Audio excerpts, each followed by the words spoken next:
La sifunda amazwi abhalwe uMpostoli Paul ebhalela ibandla laseFilipi.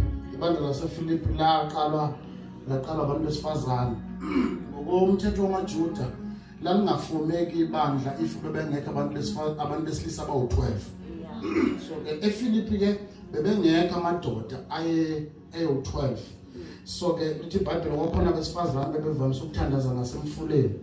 Paul bahamba ngalapho lithi iBhayibheli ngelinye ilanga bajoyina leyo group ukuthandaza kanye nabo. And then ngaleso sizathu ke kwafomeka ibandla eFilipi. Now uma babhalela le ncwadi ke kubatshela ukuthi mawubekini lo mqondo owukhona nakuKristu Jesu.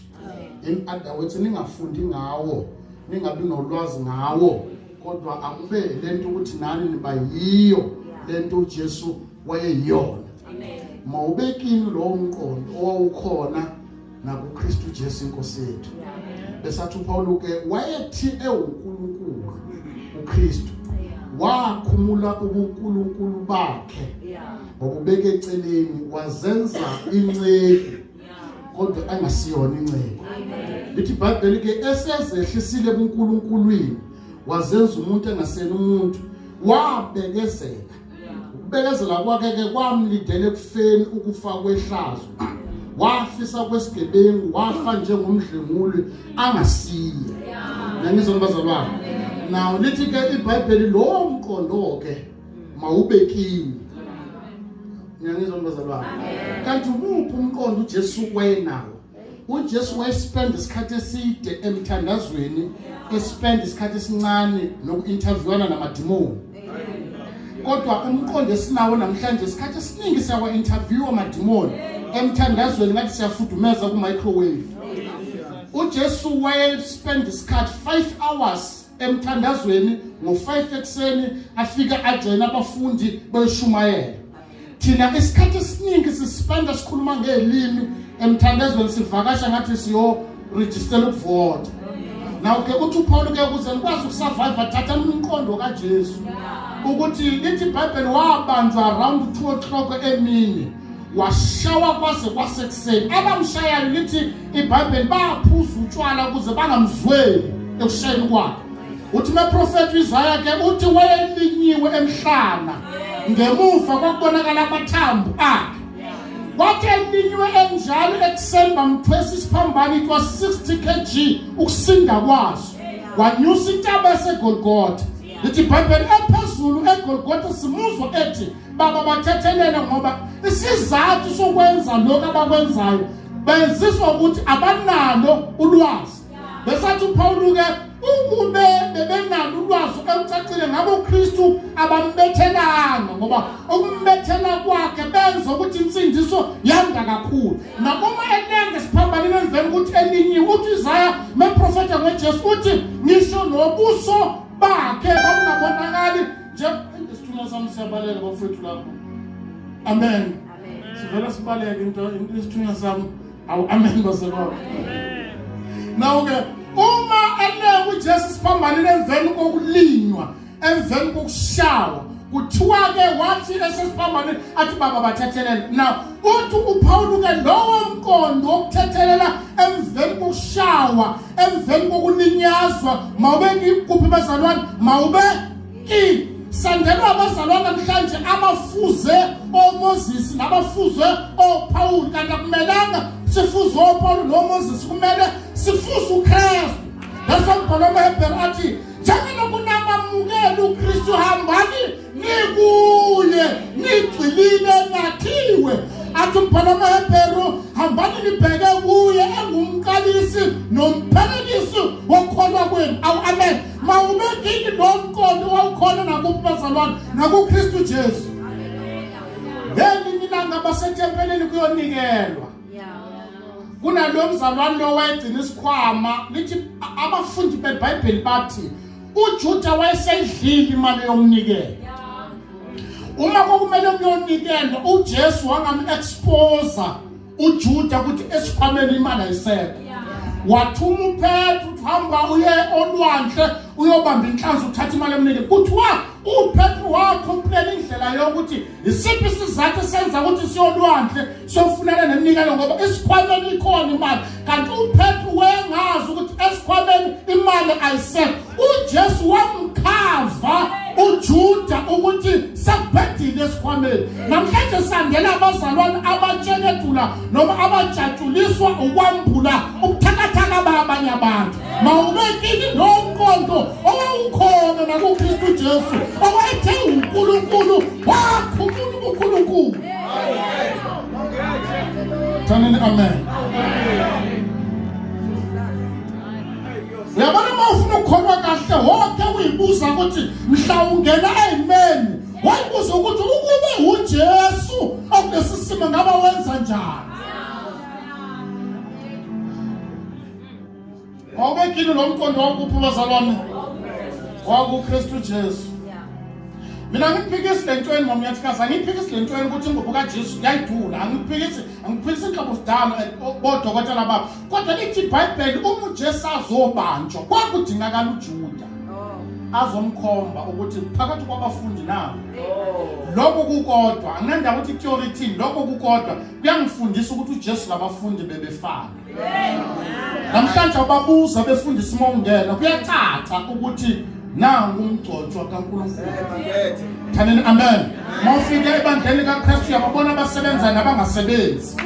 Uyababona abanegama nabanganagama. Uyibezwa ngephefumulo yakho ukuthi lo uya-afforda lo aka-afford. Uthi iBhayibheli-ke ibandla laseJerusalema lalemqondo kaKristu kuthiwa wayengekho uswelayo phakathi kwabo ngoba abanelotho bebehlanganyela nabo abanganakho. Ngithi abanamasimu namaplazi nezindlu badayisa ngezindlu kwaletha imali kwabela abampofu njengokuswela kwabo. Mawubekile lo mqondo okhona nakuKristu Jesu. Uhlala phansi. Lithi iBhayibheli-ke wathengasela umuntu. Ngizamtshela lokho bese sethandaza. If kukhona into uJesu ayenzayo kwaze kwaba sekufeni, he didn't prove himself ukuthi unamandla futhi umkhulu. Waze wayolala ethuneni. Akakaze ayiprove ukuthi ake ngimvezelele ihlangothi lwami engalazi. Ngelinye ilanga abafundi uma bevalela bedabula emzini waseSamaria bathi mara phela Nkosi wenza iplan. Athi uJesu lo uthi ayikho iplan ngenza. Kahle kube ngiyathanda. Nangabiza igidigidi zeyinkosi. Zibashazi bavana kodwa angithandi. uJesu wayifihla uNkulunkulu bakhe kwaze kuba sekufeni. Lithi hayi ukufa kuphela wafisa kwesigebengu wafa njengomphenguli angasiyi. Kwala noMpilato ngoba i-declaration kaPilato ukuthi akanalo icala kwakumele uPilato akusho lokho ngoba ukuba akakushongo uPilato uJesu yobafela amacala akhe. So kwakumele kumemezele uPilato kucace ukuthi lo akafeli icala lakhe ngoba akanalo. Kulenga kucace ukuthi noma elenge emthini akalengeli icala lakhe. Mawubekile lo mqondo okhona nakuKristu Jesu. Lithi iBhayibheli lami wake wengena emzini kaZakewu. Bababazo nomasonto. Bathi kubuyazi. Ngoba uJesu wangena imizi nemizana memezela ivangeli. Umqondo wabantu abagcotshiwe namhlanje asisayi kubo sibabizela kithi. Kanti umqondo kaKristu ukuthi hambani. Amazwi kamufi ayehlonishwa kwaZulu. Ngoba abazogcina kaJesu etshela abafundi wathi hambani. Abawathathanga samazwi akhulunywa uJesu lithi iBhayibheli basuka bohlala eJerusalema. Bekathi ninikele neziphoma zaseJerusalema. uNkulunkulu wavusa izitha zabahlakaza ngokuhlakazeka kwabo kwakwanda ivangeli. Wonke amabandla nabonke abashumayeli babona sengathi sekuphelele bafikile eKhenana uma sekudecoratiwe abahlala kosofa kanti akusona assignment leyo. That's why ke sisawutana sonke sixabana sonke sipruvena namapoint ukuthi sinezambulo ngoba asiyi siyamlanda imphefumulo. Mawubekile lo mqondo wokhona kuKristu Jesu wangena imizi nemizana. Lithi iBhayibheli wathi mina ngize ukuzofuna nokusindisa okulahlekileyo. Namhlanje ukhula kwamandla ukuphuma kwabanye abazalwane bazojoyina asibenzeli lutho ngevangeli likaKristu lesindisa umuntu ekubhubheni.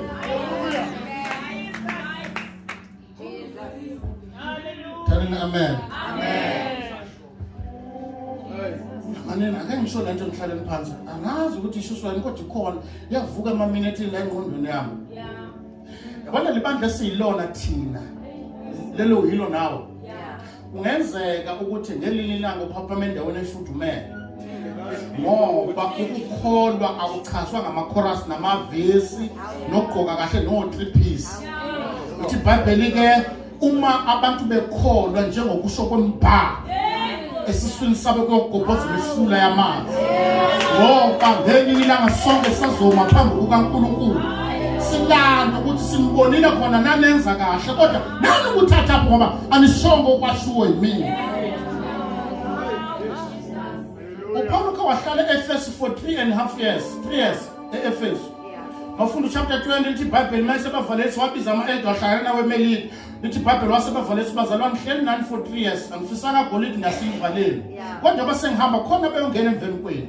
Abangabanendaba nomhlambi kaNkulunkulu.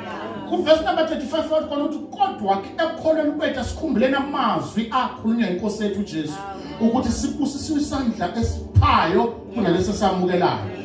Amen.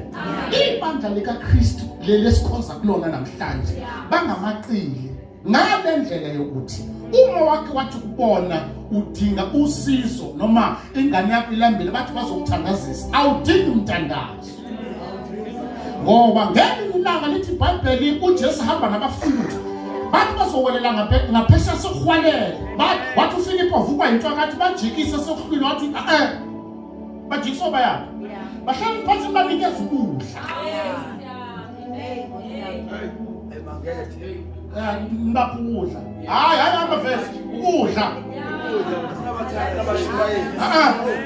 bashineswa vele kodwa this time around badinga ukudla.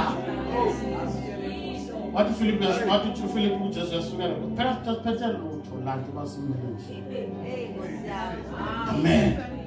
Oma bethu laba abakhuluma ngelimi oRondo Rama Achabanan osisi bethu abanye babo abakhulelwayo abakhuleliswa ngoba bayife ukuthi oma bethu bagcina bangasondelanga eduze kwabo bazobuza impilo ukuthi ngale kwevese nechorus impilo ihamba kanjani hlala kanjani ekhaya esikweni sempilo ngoba akuphelelwa amavesi emveni kwevese kunempilo. Abanye bagcina balala nosikhotheli ngoba isikhotheli uyaprovider. Abazalwane bethu bakhuluma ngelimi nemali enikelwayo ziphelela amabhenke bantule abazalwane bekhona amakhono ngoba noma umoya kaNkulunkulu ukhuluma ugcina ngokunikhuluma kini makumele niye pulpit niyoshumayela awukhuluma khona umzalwane olambayo ofakazi bami nina awutokotela umutshela umzalwane athi ingane yami idinga uregister uzothandazisa no angidingi umthandazo thengane idinga uregister esikolweni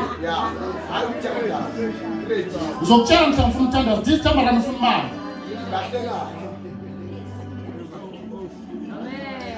abazalwane bangaka abazalwane abantulayo phambi kwethu abanye bebeshumayele clean gospel ngokude bendlana ngokulamba bagcina badivert endleleni.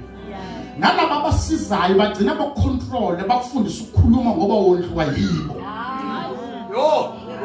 Kanje kodwa ke mawubekile lo mqondo okhona nokuKristu Jesu uthi uPaul mebhala uthi ke uNkulunkulu uyathanda ukuthi bonke abantu basindiswe bafinyelele kulazini iqiniso. But the question why bangasindiswa abantu because umuntu la kuye unalento okuthiwa i-choice une free will. And then if free will ikwenza ukuthi noma uNkulunkulu ethanda ukukwenzela into but at the end of the day kumele kunikeze intambende you are the one you have to decide. Oh yes. But ke sasaphila la ebandleni sincikisana nakhona ngesinkwa akufake emlonyeni bese kushayela umthetho. Kodwa abantu ukuze sikholwa kahle asibe nomqondo. Okuphi?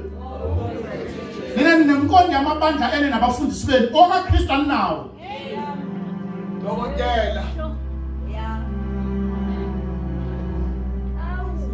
ngoba ukube sinomqondo kaKristu ngaba siya understand ukuxolelana. Mina ngiphikisa ukuthi ubaba wengane wakukhuleliswa ushaya nokugula ushaya nengane, but at the end of the day you have to forgive and forget. Sure. Ngoba ukungaxoleli akulimazi lo, kulimaza wena. Do you know ukuthi the only isono okuyisona sona singakwenza ukuthi singaxoleli ungaxoleli wena? No. Ithi iBhayibheli uthi uJesu shesha ubuyisana noxabana nawe nisasendleleni. Hayi okuyena uxabana, hayi wena oxabana naye, yena oxabana nawe. Ngalento yakho kusona umqondo kaKristu uthi akandaba kusami mina nansi ngeke nje angingeke kahle mina akasana muntu uzoza kimi cha mama wayixosho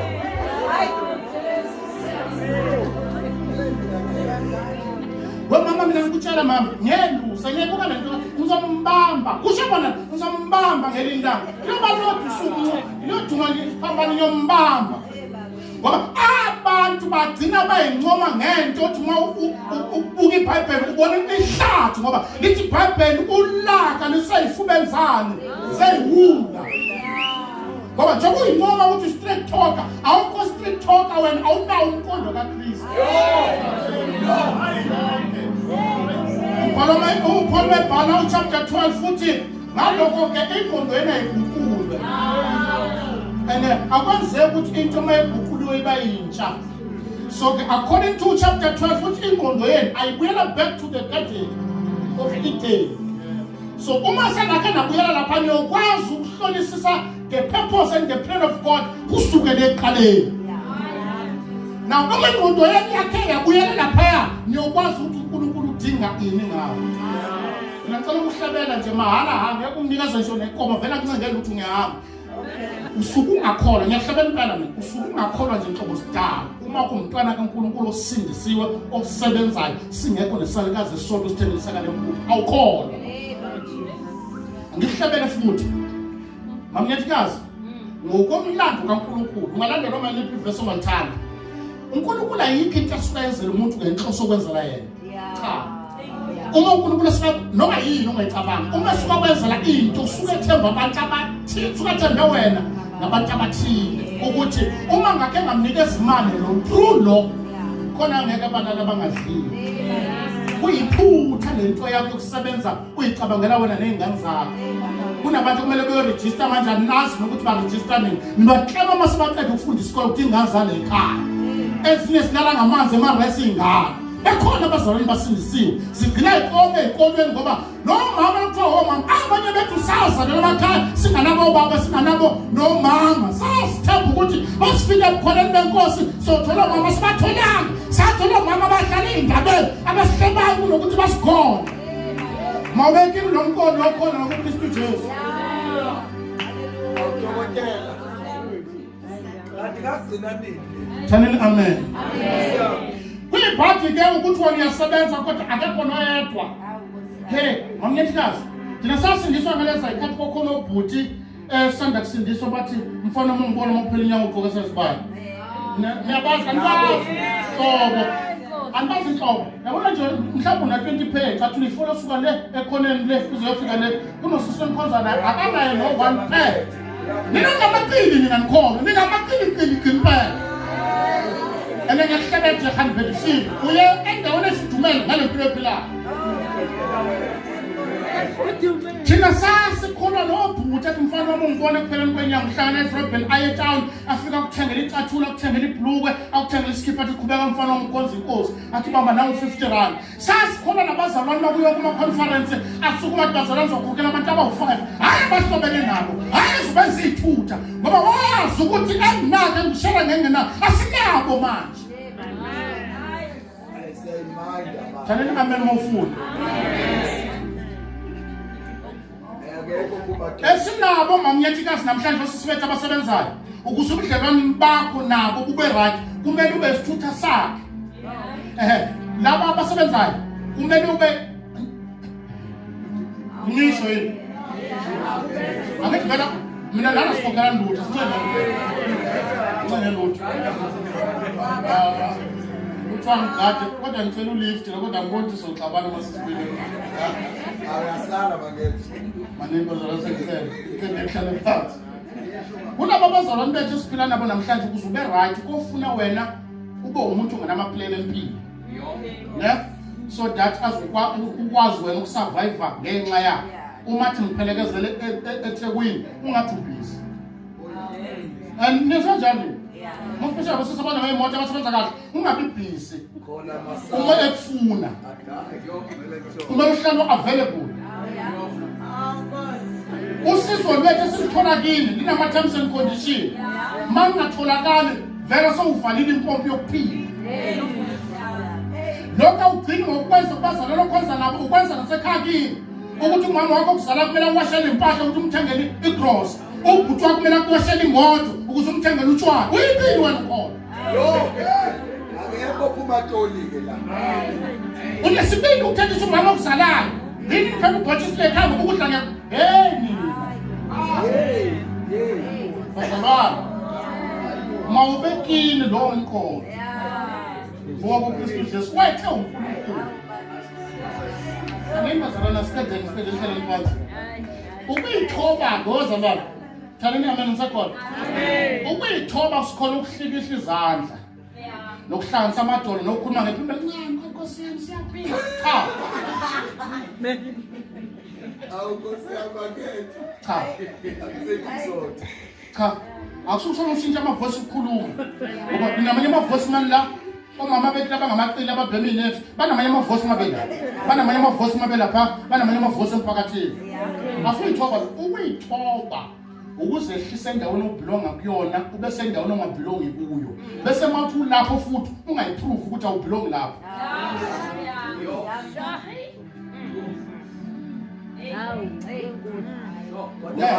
Uba nina ngeke uba nina that's why kuyingozi kakhulu ake sisho kuyingozi kakhulu ke ukushada nomuntu osifazane ke magwazi ongakwazi ukuyithoba ngoba ephambeni kwendlela uyohamba kuprovela ukuthi kahle kahle mina ngokwemvele ngifundile futhi ngihlakaniphile ile zinto enihamba niyiveza nale ukholweni ngoba njengoba niphikisana noma ngiyatikazi nje ukuthi ngiyahlula ngokuyithoba bese ngiyayiveza ukuthi njalo mama anginanda ukushada nomfundisi masifuna ukukhuluma iqiniso la ngconywana kunawe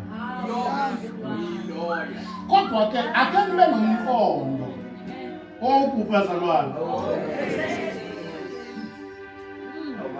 Mafuna usurvive ekholweni futhi uyombona uJesu ubamba umqondo before you decide ibuza ukuthi ukube uJesu ngabe wenza njani. Na uthi ubhala uthi Paul ke thina singamanxusa kaKristu sengathi uNkulunkulu wenza njani umusa ngathi. Osho ukuthi ke thina ke uthi uJesu ke chapter 9 ncwadi kaJohane uthi mangisekhona ezweni mina ke ngikukhanya kwezwe. Wathi mehamba ku chapter 5 wathi ke nina ke senokukhanya kwezwe. Nina nimveza inhlobo uJesu. Abazakube bentula nisebenza. Makukhonzwa ngesonto kunesalukazi eziphumana zishiya ama-aphula namanzi efrijini. Wena ushiya inkukhu itosheme uma inkukhu nidioven uhluphanisa amathambo ngaleya. Sisuka la siphethe 50,000 siye Gold Conference silayisha isalukazi ngemuva endlini yaseyivuzayo esilale emkhukhwini. Abazalwane abanoNkulunkulu abagcwele uNkulunkulu bafika bakhuluma ngelimi bathi uNkulunkulu phakathi kwethu kodwa kunomzalwane ontulayo ahamba usiza abathakathi nezinyama akhona amakhono ngamaqili emzimbeni kaKristu.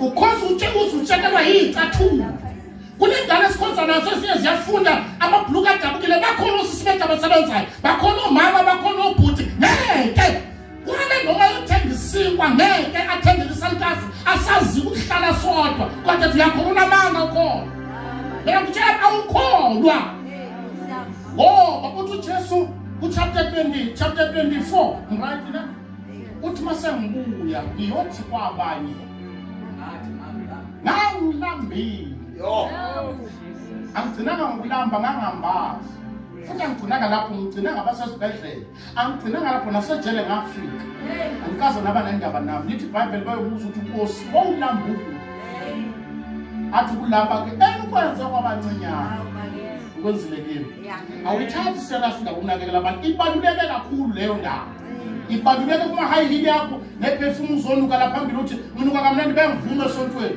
Utshonile no-fashion designer isikhona ingane engiyithungelayo ukuthi ngazama ke ngikuzame endiphinde ndithathe ngakuthi ke ngithungele ngiyabona le ngangidonsazi ngiyakwazi bazalo wami.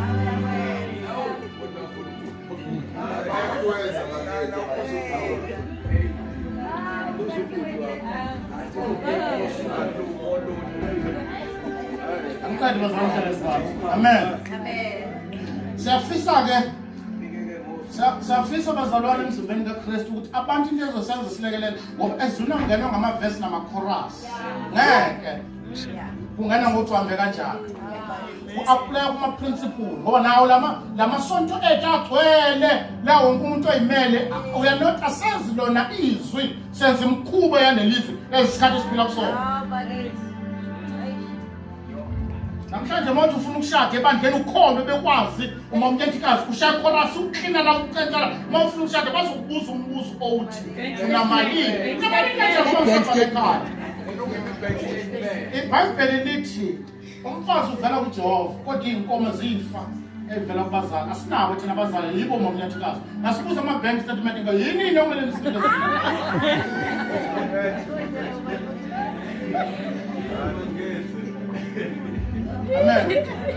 Lokho bazalwane ukuthi asibe nomqondo okhona ngakubani bazalwane. uKristu Jesu wathi uNkulunkulu wazehlisa wathabatha isimo sokuba yincane. Uthi iBhayibheli wabekezela emveni kwalokho. uJesu washawa lithi iBhayibheli wahlwethula ngisho nentshebe wathula. iBhayibheli kwaze kwasekufeni kufakwa ihlazo. Kwaziwa kwa-Israyeli ukuthi uJesu uyisigebengu ngoba akekho kwa-Israyeli wayelengise emthini angadlebulawa noma ebulele. Kodwa wayengazanga nokodwa kulokho okubili. Nabazalwane abaprove ama-point. Nabazalwane abemgilile lenza ama-screenshot baprove nama-point. Ake ngikhulumana nabo sesabashelwa emasontweni. Bese ngihlala phansi. Mina ngicengela ukuthi vele akekho nomshelayo akade ngikhulumela yena. Yabona nina osisi nina engishelayo ebese niyoripota komamnyathikazi. Mamnyathikazi ake ngisize ngalokho. Labo sisi abavamise ukuripota obrada abathi uyisibanibani yameshela. Akasuke umripota ngoba ephila impilo right. Usuke kwafika umuntu ongasona ithaya. Bese azophenya ama-point kuwe.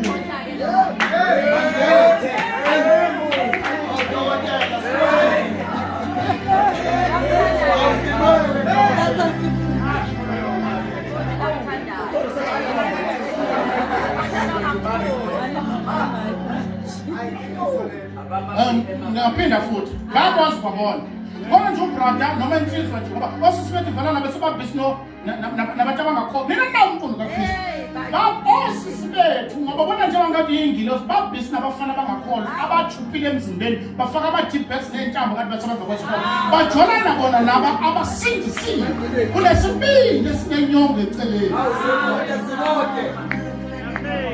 Akekho umuntu ayikho intombazane esindiswe ngempela ayingakhumula ngikhulume ne ayikho intombazane esindisiwe engakhumula ingubo ilala nomfana ophuza imbiza ofaka iphandla elala nentombazane ekholwayo elithi iBhayibheli ohlangana nesifebe babanyamanye naso awunalo ukwazi lokuthi wadala nomfana nezikhavanente ayikho intombazane ngezwala leyo. Sizathu sakamnawo umqondo kaKristu. Akekho ukuthi babhora kangakanani angeke ukhululana nomfana ngakhona angeke. Bazalwane manje ukhuluma manje ukhuluma. Ngicela 5 minutes. 5 minutes. Noma 10 baget. Osisibethu. Ukulala, ukwenza sex, it's not just sex. No. Ngithe ngikhuluma unengane manje. Ukuthi ngiyafisa ukukhuluma. Ukulala, it's not just ukulala nje ukuenjoy sex. Sex is a covenant. That's why makulalwa uhlangana ama-sperms, angithi ama-sperms igazi. Wenza isivumelwano.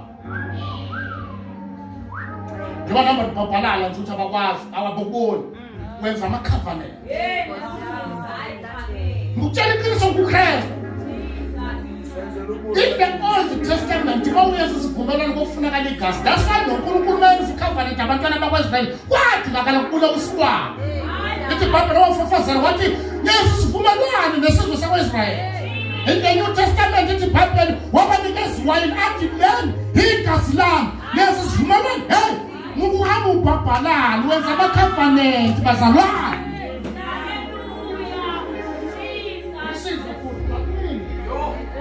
Angithi into ongayazi wena ukuthi la kusuka khona mina. Sisancane mfethu. Into ongayazi wena ukuthi la kusuka khona mina. Mhlambe abazali bami bebengayitholi ingane. Ngihamba ngiyocelwa ingane yembiza. In other words, abanye baqhamuka nalela mfana ngiyalekelela hle sizinto ngisho ngitshela serious. Uyohlupha kuziyofa uyobona simdala ukuthi kunala usathana ngibhabathela. Ngoba abanye abazali bangayitholi ingane ezingane bayilanda ulwandle. Now leyo ngane leyo khondolweni lwayo linokhondolo lwenyoka. Uma lo muntu lena lo khondolo azolala nawe wena naye nenza covenant through the blood. Yabona kuya understand indaba ohamba ulala wengeke uhamba uvula inyawo noma yini noma egameni othi abakuboni. Kodwa ke sithandazela abantu abanomqondo.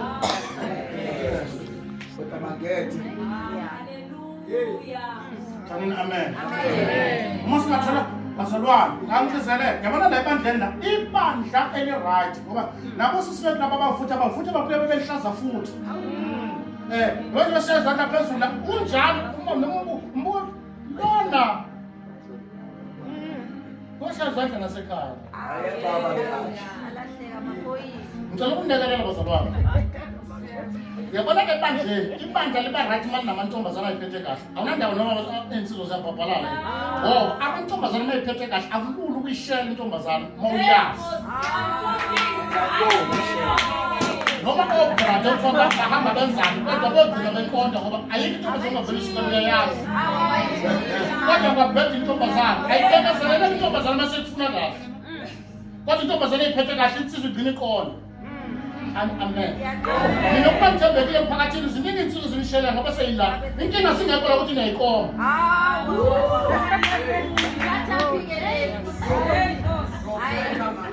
Okunye ilamanyala lwenzayo lithi nina umuntu athi mina ngina 15 years umsindiswa kodwa inangane na 2 years. Awuna 15 years usindiswa.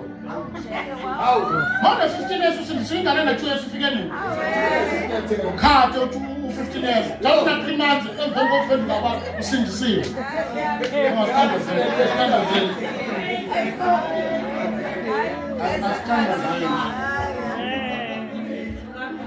Baba liathi. No, kusisikhathi bazana kumele sikhulume reality sekufunda. Kodwa sidinga abantu abanomqondo kaKristu. Uthi Paul mebhala ukuthi ukufaka imkwinzuzo kanti nokufika futhi kwinzuzo. Ayikho into ebuhlungu nje ukuthi ufike isigaba sokushada kufika insizwe ethi ngiyathanda ukuthi ngicela ukuchazela. Yo.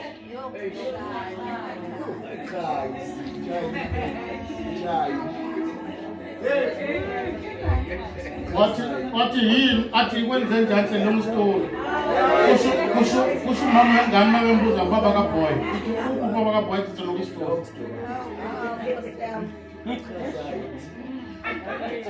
Ivangeli likaNkulunkulu liyahlanjazwa kwabezizwe ngenxa yenu kusho Paul.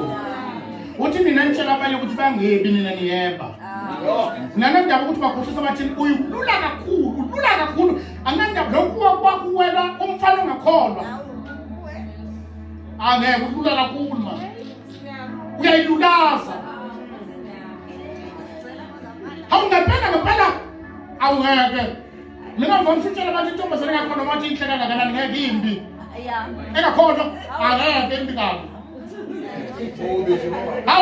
umubi nje umubu udokotela umubu iloya umubu mikahle umubu yelo bone yelo bone libi engana nkulunkulu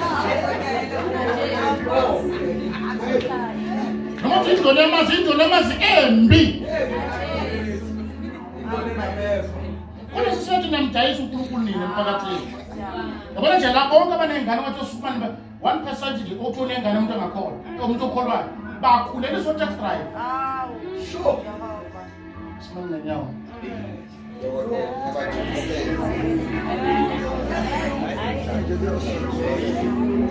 amen Nena kuyibhadi ke osisibethu ngoba lempilo yeleni imphilayo nethi masofika gabe sokushada bese ishada amayani layo labafana bangakholwa abangamavila abangamavese abavila phu akusebenzi ngoba nento leke ngothi amayani layo akulihlaza hey akwazi lutho Intamba yakaleni kugada wena ukuthi uyasebenza.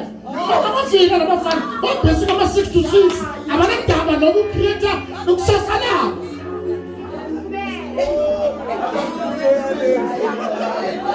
Ngoba weshanga kudinga ngokuvutha. The end of the day kumele ube nomndeni. And kumele ukhanda umndeni into ukuthatha osisi abasebenzayo ukuthi bazoprofeta kwesa nonsense.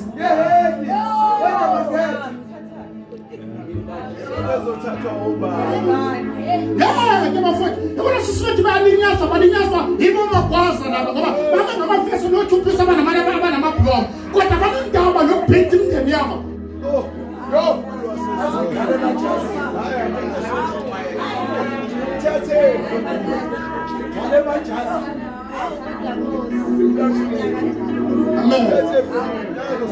Wasisithi mina ngiyana advance usuku othandweni angazi noma ungizwa kabi noma ungizwa kahle ufake icine manje angangathi ukuthi namaphutho ukhule noma kwale gcina usuka manje ukuthi akho mfana uzodlalela lesi uyayilula